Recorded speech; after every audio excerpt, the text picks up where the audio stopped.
Ipinalawig ng Kamara ang Second Congressional Commission on Education o EDCOM-2. Inaabangan na rin ang committee hearing sa umano'y questionableng Dolomite Beach Project sa Maynila. Para sa update, magbabalita live mula sa Batasang Pambansa si Mobile Journal, Amy Atienza. Amy.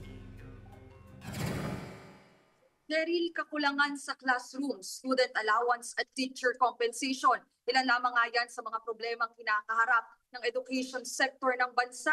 Kaya naman nga ipinagpatuloy at inaprubahan ng House Committee on Basic Education and Culture ang EDCOM-2, extension ng EDCOM-2 para nga daw maipagpatuloy pa ang mga programa at reforma sa edukasyon.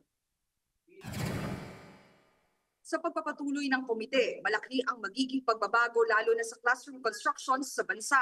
Isang dahilan na dyan ang pagbibigay ng classroom construction funds sa mga local government unit imbis na sa Department of Public Works and Highways, habang pinangangasiwaan ito ng Department of Education.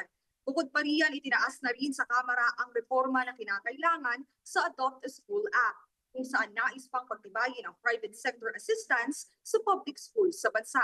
Magiging malaking tulong daw para mapaigi pa ang kalidad ng edukasyon para sa mga estudyante, kabilang narito ang pagsaayos sa mga pasilidad at sistema ng edukasyon.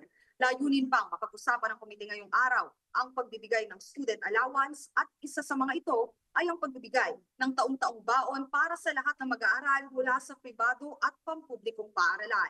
Maalala na edukasyon ang may pinakamataas na budget na inaprubahan ng Kamara para sa 2026 na aabot sa 1.28 trillion pesos.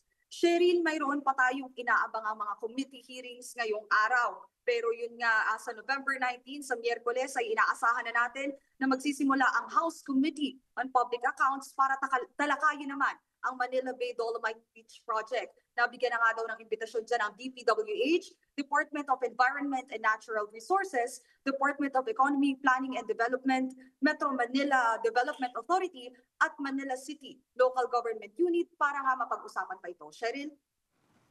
Maraming salamat, Mobile Journal, Amy Atienza.